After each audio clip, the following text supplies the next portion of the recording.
Tadparam Paryaya Vidmahe Jnanalingeshwaraya Dhimahi Tanno Guruh Prachodayate. Om Yogamaharishi Dr Swami Gitananda Giri Guru Maharaj ki Jai. Namaste, Vanakkam, Namaskaram, Bonjour, Buongiorno, Buonasera, Suprabhadam, Shubdinam. A beautiful bright morning here in this part of the world. Another Saturday, another opportunity to share, because sharing is caring, and we as human beings are endowed with the power of choice, and the power of choice enables us to make a choice to share, a choice to care. We have looked at different topics over the past so many weeks, and soon we are closing in on one full year of these Scintillating Saturdays. All the recordings are there on my YouTube channel under a playlist, so those who want to go back and watch it from the beginning, it's always nice to see the evolution of these teachings. One of the very important teachings of the Gitananda tradition is the concept of NARA. And it is a fundamental concept to understanding the human condition. The human being is called NARA. NARA for man, Nari for woman. Nara Nari. And this is why even the incarnation of Vishnu, which is half man, half lion, is called Narasimha. Narahari Rupa Narasimha. Nara refers to the human incarnation. In Swamiji's teachings, it refers to a psychic disassociation. And in order to understand what is this psychic disassociation, what are its causes and what are its repercussions, we need to fall back on the Pancha kosha or the Panchamaya model that is found in our Upanishads. Now, many people ask me a question. They say, Dr. Ananda, someone told me that the Panchamaya, Pancha kosha is not a yogic model, it is a Vedanta model. This is like someone saying, your anatomy and your physiology are not you. Because anatomy belongs to anatomy department, physiology belongs to physiology department. And hence, you can either choose to have anatomy or physiology or biochemistry. I choose to have all of them. Because when I have anatomy, physiology, biochemistry, I start to understand the wholesome, holistic picture better. So this whole issue where people say, oh, that is yoga, this is Vedanta, this is Sankhya. I'm like, why are you getting so caught up with the packaging? Yoga, Vedanta, Sankhya, all these names, all these systems are the packaging for the same reality that has been expressed as it was perceived by the great rishis. And because one rishi understood it in one way, they called it the Sankhya Darshana. Another one said, this is the Vedanta Darshana, this is the Yoga Darshana. But please understand, it was a darshana of the holistic human being who is a manifestation of divine universal energy itself. So whenever people say Pancha kosha is not a yogic concept, I'm like, you have missed the bus about what yoga is. Because yoga is everything and everything is yoga. So the moment you realize everything is yoga and yoga is everything, then why you have these boxes? Why you have these different packages?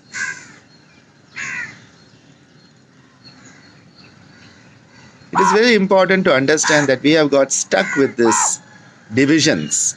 When you outgrow human-made, well, they're actually man-made. I always say women are more integrative. They are more harmonious. They can bring things together. We men have created all these divisions. When you can outgrow the man-made divisions, you are starting to have a little bit of universal wisdom flow through you. If you are stuck with man-made divisions, well, good luck to you in the next lifetime. The Pancha Maya or Pancha Kosha model is a very important model if we are to understand the holistic, wholesome aspect of being human. And we as a human being must never forget that we are a spirit, an Atma, a soul, an entity that is having a physical experience. Everybody is caught up with the physical body and the physical existence. And then they think, oh, I have a spirit. No, no, no. You have the Atma. The Atma is playing Halloween. The Atma is playing Halloween in costume party in all of our different bodies. We are Vishuddha Atma. As Adi Shankara says, Vishuddha Atma Katva. So, when we want to understand the concept of NARA, which is psychic disassociation, which is what the human being is, I'm going to come to that. The fundamental basis of understanding it is the Pancha Kosha or Panchamaya model, which enables us to understand we have an anatomical existence, a structural existence called the Annamaya. Annamaya Kosha is the physical structural existence. I call it your anatomical existence. So you have a nose, you have eyes. This is all your Annamaya Kosha, which is nourished by the food you eat. So it's called Annamaya Kosha. Annam Palikkum Thillai is a very important aspect. Food, Annam. Annamaya Kosha. Maya means to hold together. The second aspect of our existence is the physiological functional existence. So you have a structural anatomical existence, you have a functional physiological existence, and what makes the anatomy functional? It is the life force called prana. So this is understood as the pranamaya kosha. Now Annamaya Kosha is not different than Pranamaya Kosha. They are all in the same place at the same time. Okay, because when we do it in diagrams, we keep on putting one outside or one inside. So people think it's inside or outside. It's all in the same place at the same time. This body is the Annamaya Kosha based on structure. When it is functional because of the prana flowing through it, it becomes endowed with the Pranamaya Kosha and the life force is there. It becomes a functional existence. This then needs something more. You need to have something called a mind. Someone who has a mind is called a human being. Manushya, who has man. Manam udayavan manidan. The one who has manas is the human being. Nowadays you wonder whether all these manidan have manam at all. Manam also means a beautiful fragrance. You should have the fragrance of humanity, and that should be expressed through your mindful living. Then you are a human being. Just wearing clothes and having a job and making money and procreating is not being human. Any animal can do that, okay? They do it better than us. They can have more puppies than us. They can populate the world much more effectively, and they can run around killing each other much more effectively. Then what is it about being human? Manam mudayavan manidan. Manas.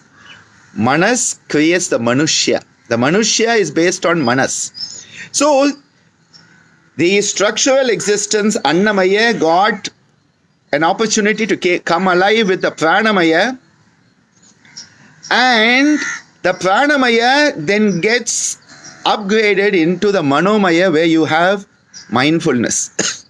You have consciousness. You are aware of what is happening.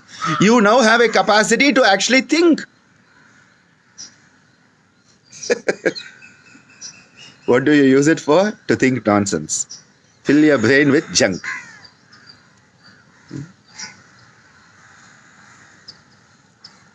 The Manomaya kosha is where you start to become a conscious living being. And what we find is that even domesticated animals start to develop a bit of this Manomaya kosha because of the company they keep.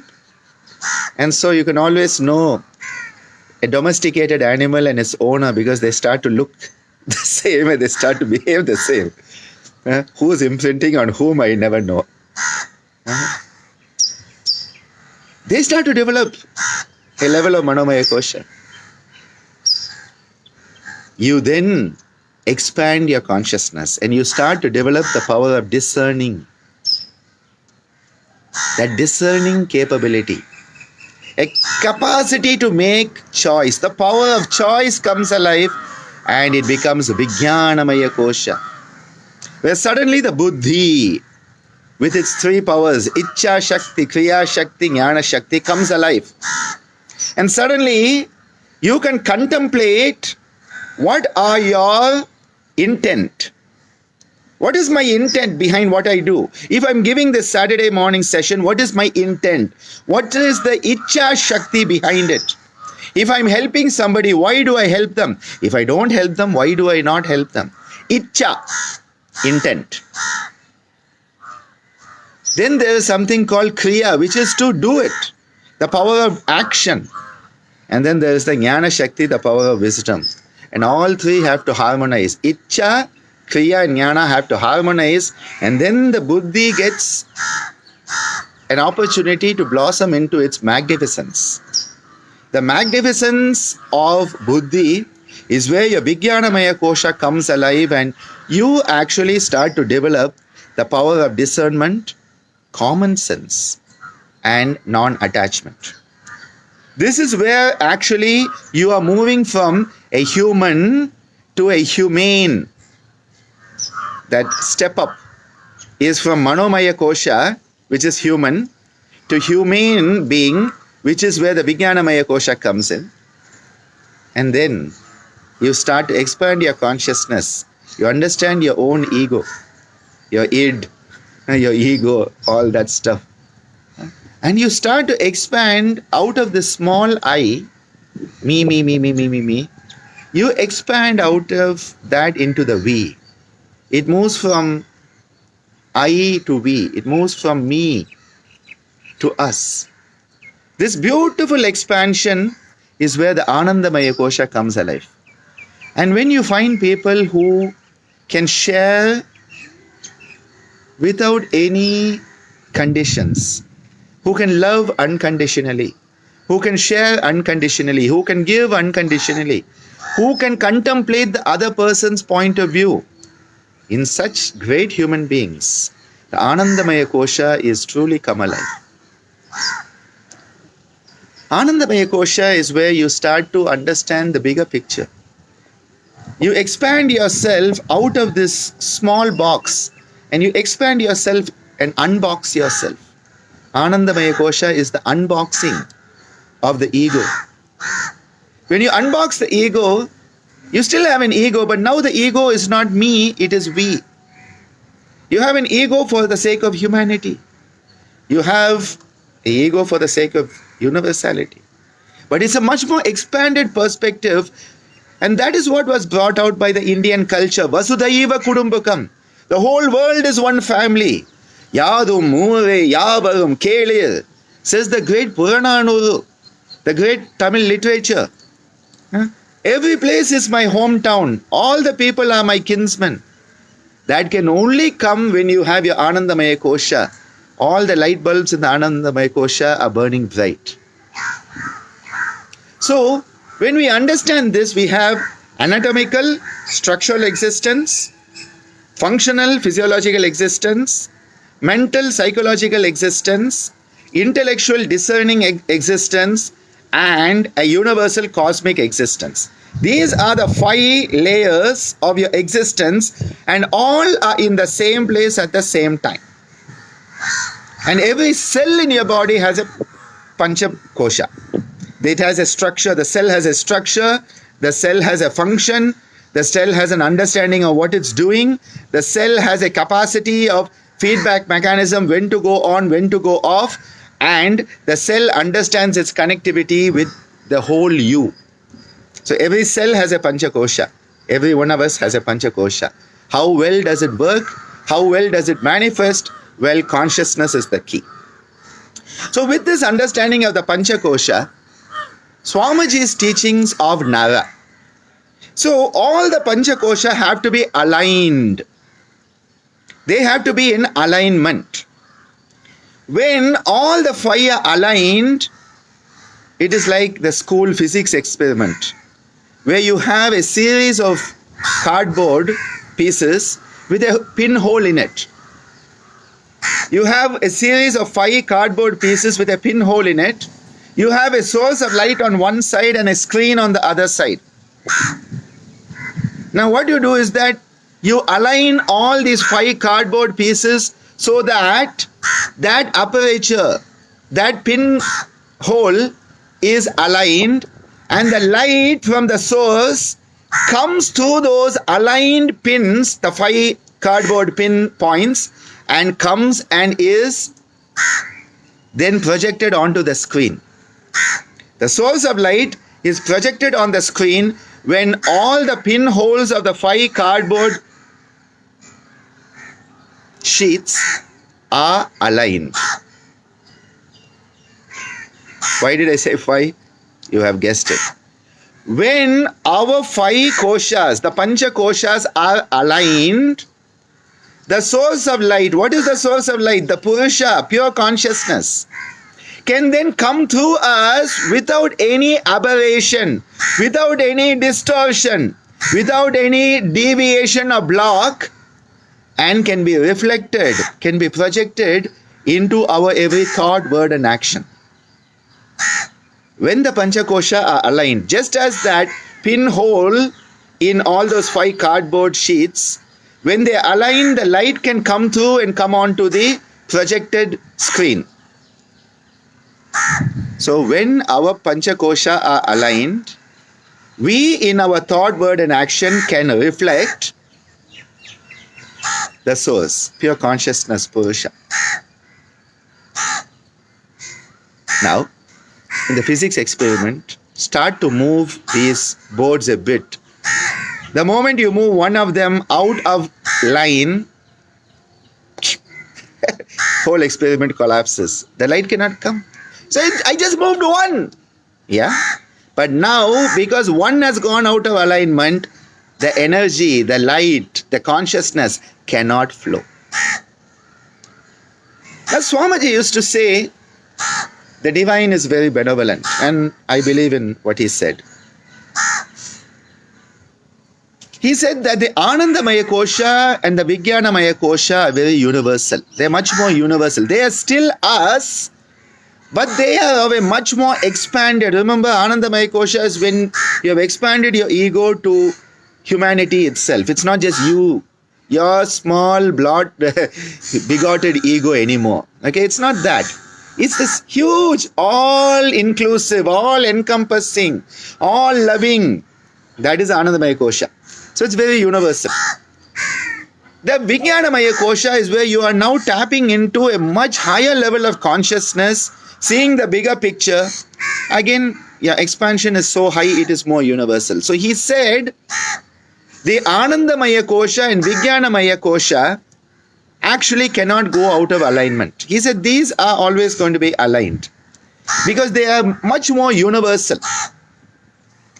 But what happened is that the Manomaya kosha, Pranamaya kosha and Annamaya kosha are much more individualized. My body is functioning and I am thinking. Descartes and his reversal of the reality. I think, therefore I am.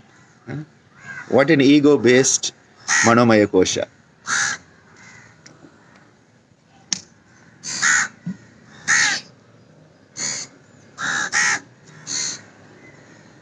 Annamaya kosha, our Pranamaya kosha and our Manomaya kosha. These three can go out of alignment, and just as those cardboard sheets went out of alignment and the pinholes went out of alignment, they can actually go out of alignment and prevent the energy from flowing as it should.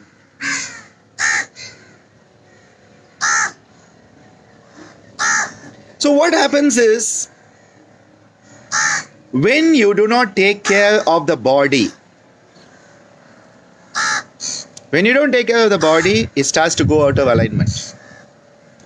When you don't take care of the breath and your energy, it starts to go out of alignment. And when you don't take care of your mind, it starts to go out of alignment. Basically, the moment you start to be careful, what is careful? To be full of care. The moment you start to become careful of the body, the breath, and the mind, they start to get aligned. But most of us are careless. We care less. We don't care. Careless. And because of carelessness, the body starts to go out of alignment. The emotions, the energy, the breath starts to go out of alignment.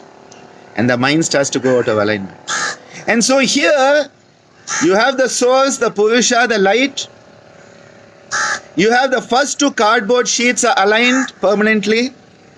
In the next three, you're always having one or more. One or more.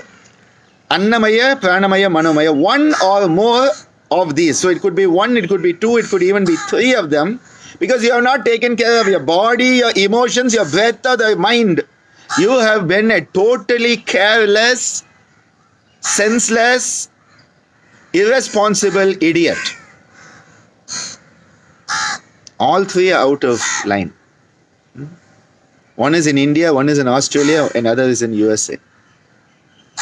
Actually, that's where most people are. That's why we are such a mess.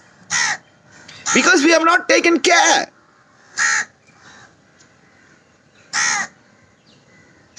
People don't like this. They want to be told you are the poor victim of it and somebody else is to be blamed. Yoga says take responsibility for your own self. And your own self includes your body, your breath, your emotions, your mind, your lifestyle. Yoga starts with responsibility. When you stand up for yourself, forget standing about for all these different causes you want to stand up for. First, stand up for yourself and start to become careful, filled with care.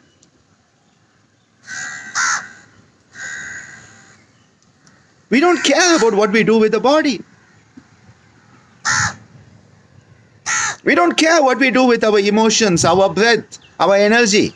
See, why brahmacharya is brought into the yama niyama? Because when you are not careful with the energies you have been endowed with, the energies are going to be dissipated.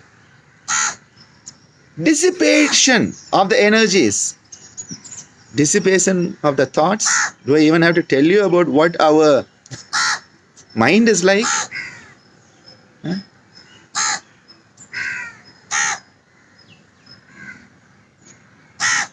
So how Swamiji has discussed this is he said, when the Annamaya is out of alignment, when the Annamaya is out of alignment, you tend to have physical repercussions. Because what is happening? The energy is coming through you, the source, consciousness. It is coming through the Anandamaya, it is coming through the Vijnana, it is coming through the Manomaya, it is coming through the Pranamaya, but at the Annamaya level, you have moved out of alignment. And so what happens is all that energy is coming, but at the end when it comes to the body, it is not able to flow as it should, and hence you end up with body issues. You keep on tripping over yourself. He used to always give this example. He said, you want to walk through a doorway. There is a doorway, you want to walk through it. The consciousness says, there is a door, we are going to walk through it. Center yourself so that you walk elegantly. Cat walk, dog walk, whatever you want, duck walk, whatever walk you want to do. The consciousness says, center yourself in that doorway. So, Anandamaya has centered, Vijnanamaya has centered, Manomaya has centered, Pranamaya has centered, and all of it is coming through that center of the doorway, and the Annamaya is out of kilter. And so all of this is pushing you to walk through the doorway, and what happens is you walk into the door. Because the body is out of kilter. You are wanted to walk here. This is where you are walking, the body is here. So instead of moving through the doorway, the body has gone and hit the edge. And you go and walk into the edge of the door. You walk into the wall. You know where the door is. You want to walk through the center of the door. And yet, you end up walking into the door, not through the door. Happens to all of us. You're walking by the table. You know where the table is. You know where your hand is. And still your hand hits the table. You know where the flower pot is. And still you stub your toe. It is a classic case of naga at the Annamaya kosha level. Accidents happen the same way. You are walking down the road, the other person walking down the road, you see them, they see you, they know where you're going, and you end up clashing into each other. You know, and yet you cannot stop it. Because the Annamaya is so far out of alignment. When the Pranamaya goes out of alignment, what happens? The mind wants to do something, the body is ready to do it, there's no energy for it. The mind wants to do it. The mind wants to walk through the doorway. The body is aligned, but there's no energy for it. And so you stand where you are and you're not getting through the doorway at all. Swamiji used to talk about people being late for appointments as being part of this. You don't have the energy and so you procrastinate. You fall into tamasika guna. You miss the appointment. You miss the bus. You miss the flight. You miss the flight by a day. You have an appointment with somebody and you miss it. You have set out from your house. You set out from your house and along the way you started talking to friends and you went window shopping. It happened once to us in the Dubai airport. We had 2 hours between flights. We thought, 2 hours? Started window shopping and walking around. And suddenly we realized the flight was taking off from the other end of the Dubai airport. Dubai airport is so huge. Started running then. Luckily, another flight was late and so they were holding the gate open. Otherwise, we would not have been on the flight. Thank God for small mercies. I still remember that. We knew where we had to be. We were willing to be there, but we got sidetracked because the energy dissipation was there. Oh, look at that shop. Hey, look at that. Have those finger chips. Go and play that game. You get sidetracked. The energy has not been kept on its purpose. Then comes the Manomaya kosha imbalance. This is one of the most dangerous ones because what happens is the mind is very fickle. Arjuna says, Chanchalami Mana Krishna. He says this fickle mind is worse than the wind. It's more fickle than the wind. It's so fickle, this mind. And what is happening? It is always every place but where it should be. The mind, you are listening to me and instead of that you are thinking, what am I going to eat for breakfast, lunch or dinner today? What am I going to do after this? You know, the mind starts to be someplace else. When the mind starts to be someplace else and not where the body is, the body, the energy and the mind have to be aligned. If the body, the energy and the mind are not aligned, you are going to be in trouble. And what has happened? The body is there. The energy is there, but the mind is not there. And you miss the most important information that you need because your mind was not there. You in class And the most important information was given, but your mind was not there because it was out of place. Your body was there. Your energy was there, but the mind was not there. We can go on with so many examples because when the body is out of alignment, you end up with these physical accidents. When the energy is out of kilter, and what is the energy? The breath.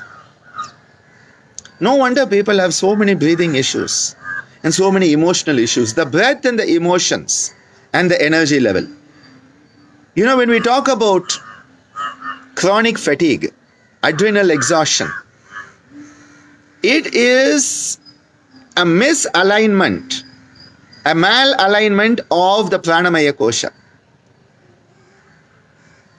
Chronic fatigue is a malalignment of the pranamaya kosha. A malalignment of the manomaya kosha. Now let's look at the other way.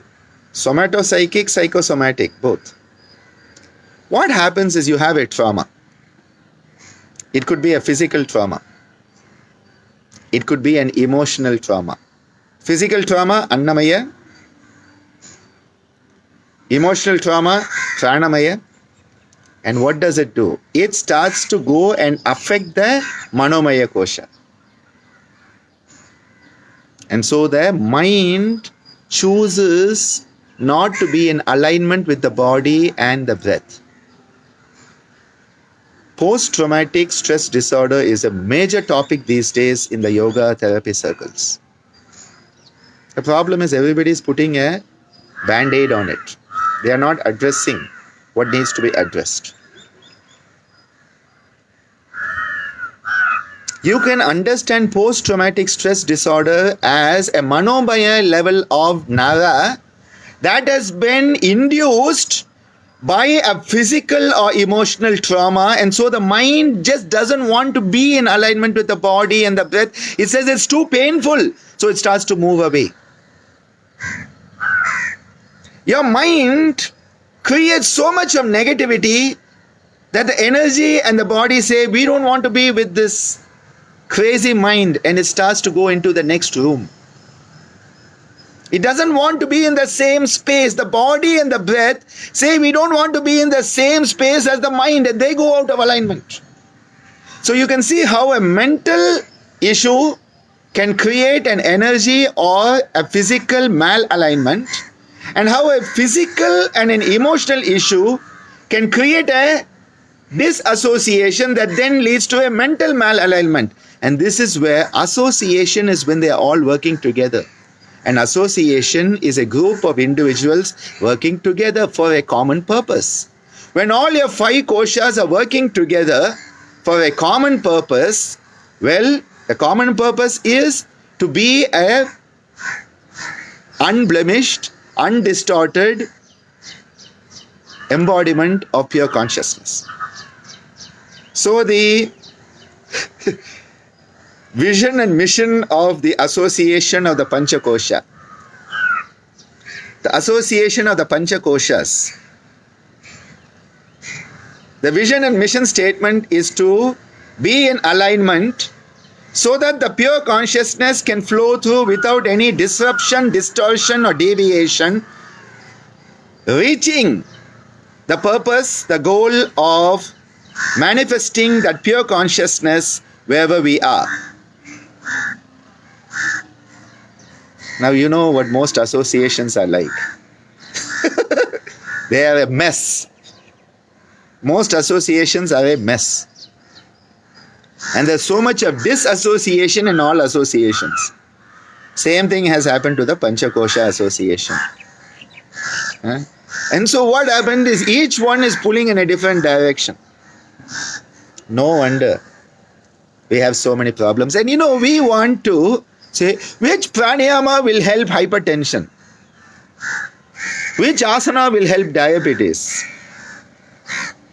Just imagine, we are forgetting that we need to address the root cause, and NARA is one of the most deepest root causes of all disorders that we have. You know, when we talk about NARA,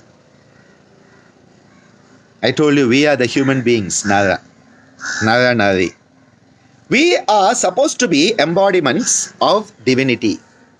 You heard me right? We are supposed to be embodiments of the divine.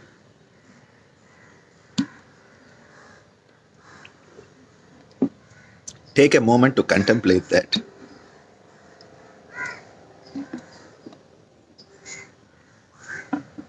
How far away from that we are.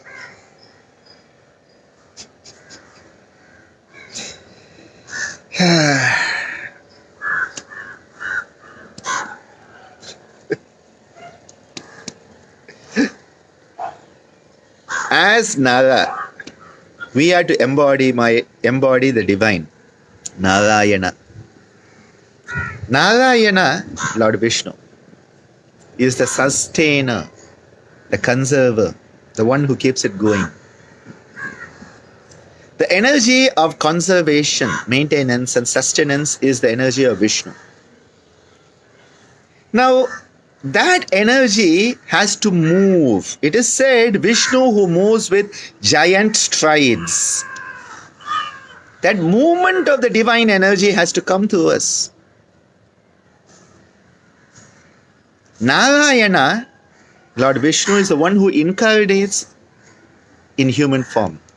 Shiva doesn't incarnate. Brahma doesn't incarnate.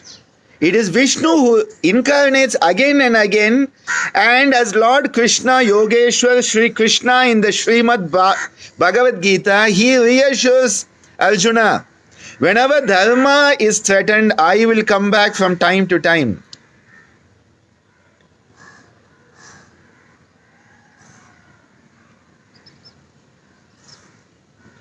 Yada yada hi dharmasya Glanir bharata abhyudhana dharmasya tadatmanam srijanyaham paritranaya sadhunam vinashaya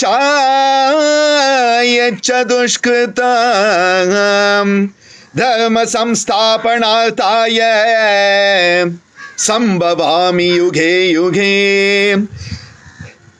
Dharma samsthapanarthaya sambhavami yuge yuge. Sambhavami yuge yuge. Sambhavami yuge yuge. Yuge. I shall come back from time to time. Yuge yuge. I shall come back from time to time to establish dharma, righteousness, responsibility. The divine in human form, Narayana, the divine, has to flow without interruption, without distortion through us as Nara. And yet we have blocked it by being careless, by caring less and being careless. When will we awaken to the responsibility? What is responsibility, Dharma? When we awaken to responsibility, it is when we awaken to our responsibility. It is at that moment that Dharma starts to manifest through us, and the divine Narayana can flow through us.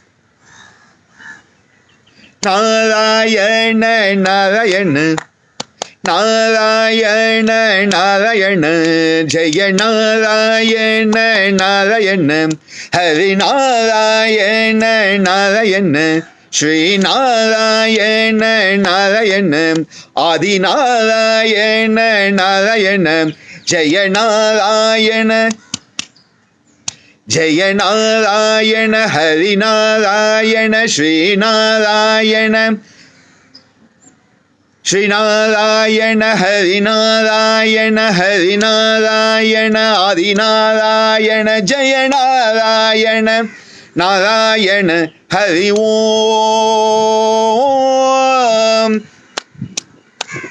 Narayana, Hari Narayana, Hari Narayana, Hari Om. Om Narayana Hari Narayana Jaya Narayana Hari Om. Om Panduranga Jaya Vitale Vitale Vitale Panduranga Jaya Vitale Vitale Vitale Narayana Narayana Hari Narayana Om. It's in the Om. We align. The Naga becomes the Narayana. The individual becomes the universal. Now you know, Naga has to become Narayana. Naga has to understand that Naga is not just Naga, this disassociated, miserable wretch, but is Narayana in human form. We are the divine in human form, for God's sake. For Narayana's sake.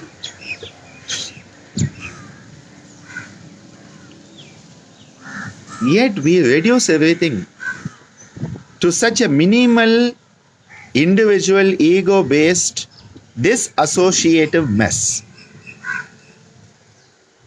And that is why Naga is the human condition. Swamiji used to say, Naga is where people are.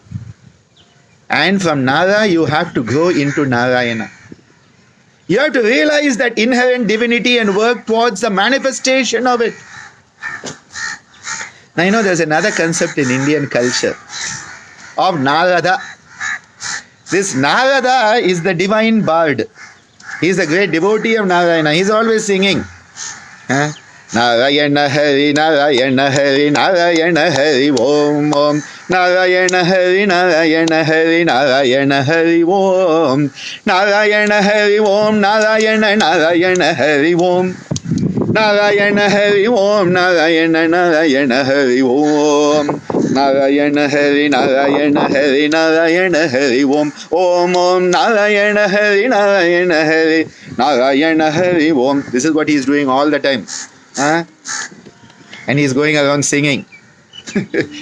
But the moment Narada comes into the picture, you know there's going to be some mischief.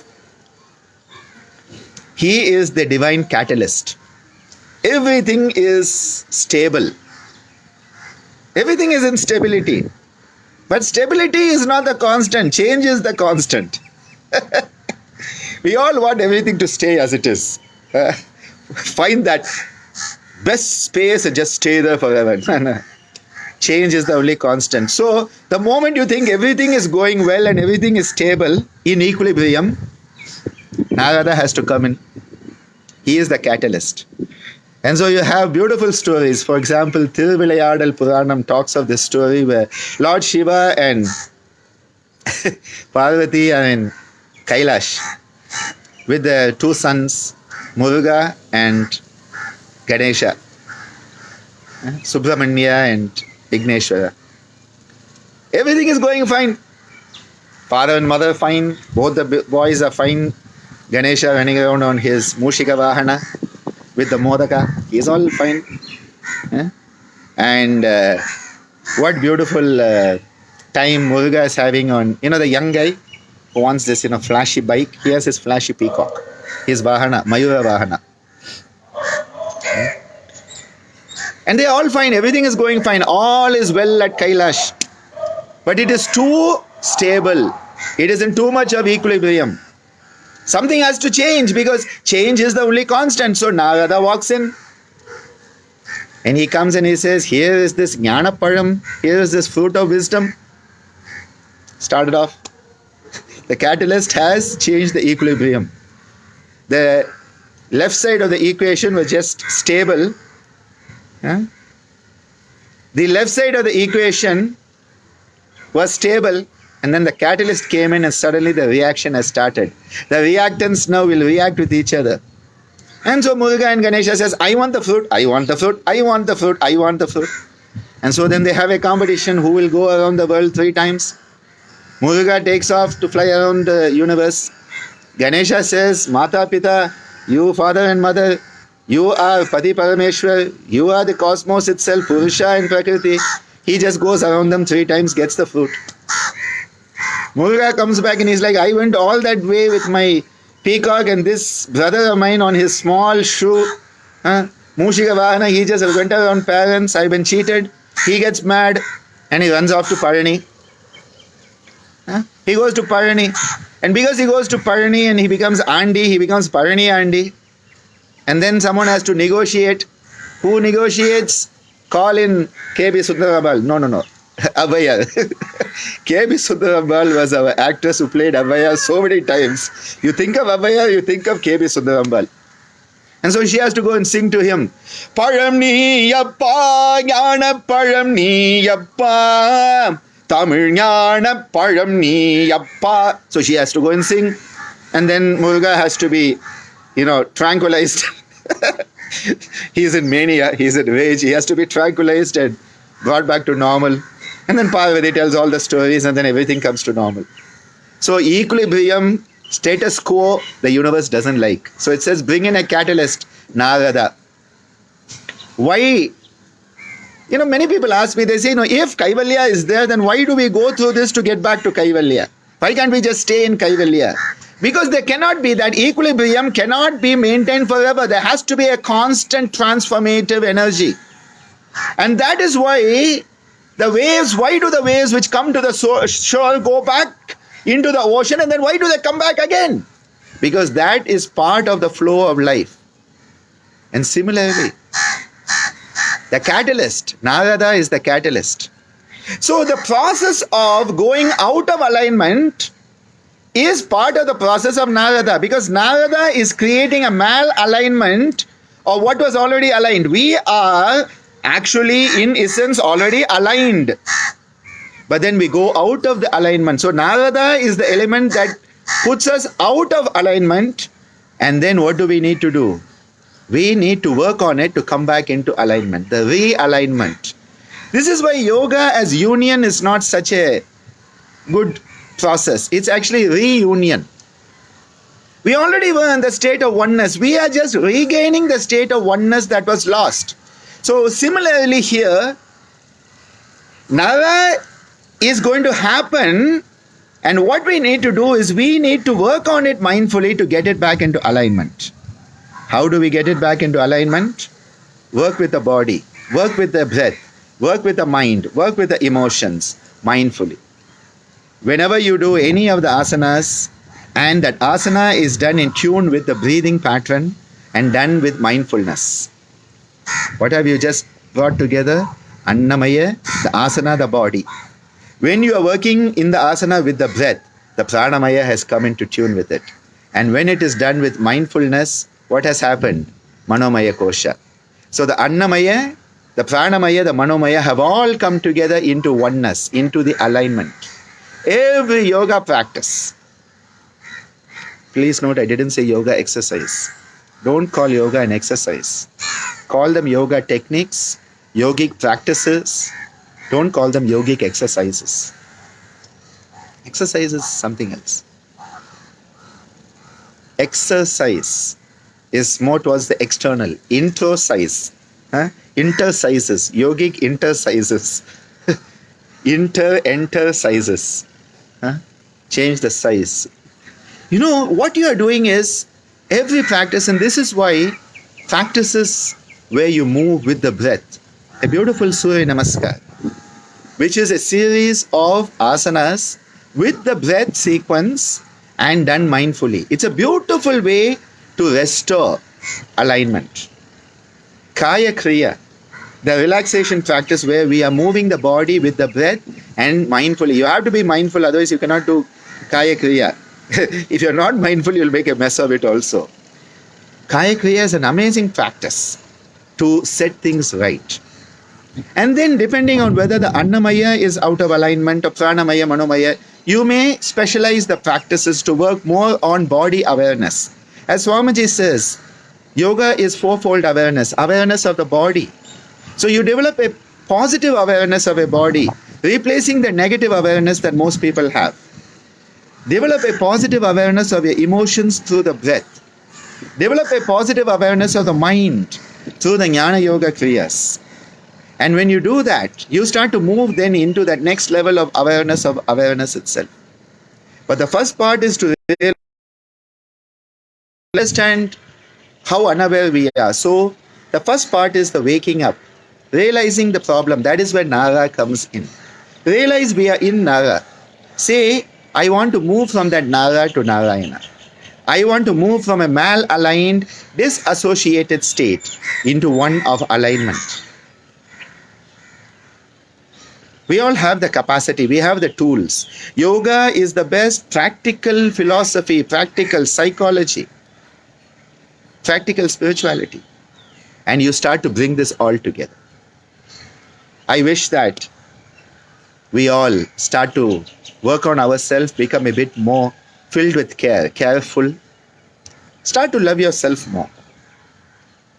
Start to understand that you have a purpose here. Nobody is on this earth without a purpose. That's Swadharma. Align with it. Start to align your body, align your breath, align your mind. Align yourself with your dharma. Mitigate the karma. When you live your dharma, you mitigate your karma. Let that superpower of choice come into you. And when that happens, suddenly, Anandam, Anandam, Anandame, that bliss will manifest. Anandam, Anandam, Anandame, Pancha koshangal, orungineindale, Anandame, Paramanandame, Pancha koshangal, orungineindale, Odalai valathen, Annamayathil, Unavai valathen, Pranamayathil, Manadai kaipattrinen, Manomayathil, Anandam, Anandam, Anandame. Start to work with these koshas consciously. இச்சையும் கிரியையும் ஞானமும் உணர்ந்த புத்தியை வளர்த்தேன் விஞ்ஞானமயத்தில் பிரபஞ்சத்தை உணர்ந்தேன். You realize the cosmos. பிரபஞ்சத்தை உணர்ந்தேன் என்னுள்ளே ஆனந்தம் ஆனந்தம் ஆனந்தமே ஆனந்தம் ஆனந்தம் ஆனந்தமே பஞ்ச கோஷங்கள் ஒருங்கிணைந்தாலே. When all the five koshas come together, when they are aligned, when they are working together, you can be that blissful human being that you are meant to be. That is my wish for all of you today. Have a wonderful weekend wherever you are. Be well, be safe. The theme for this year's International Day of Yoga is be at home, be with yoga. Be with yoga, be at home. A good theme. Be safe wherever you are. Be yourself. Enable the transformation of Nara to Narayana. Hari Om Tat Sat. Dhanyavadaha. Danke, grazie, merci. Nandri, vanakkam.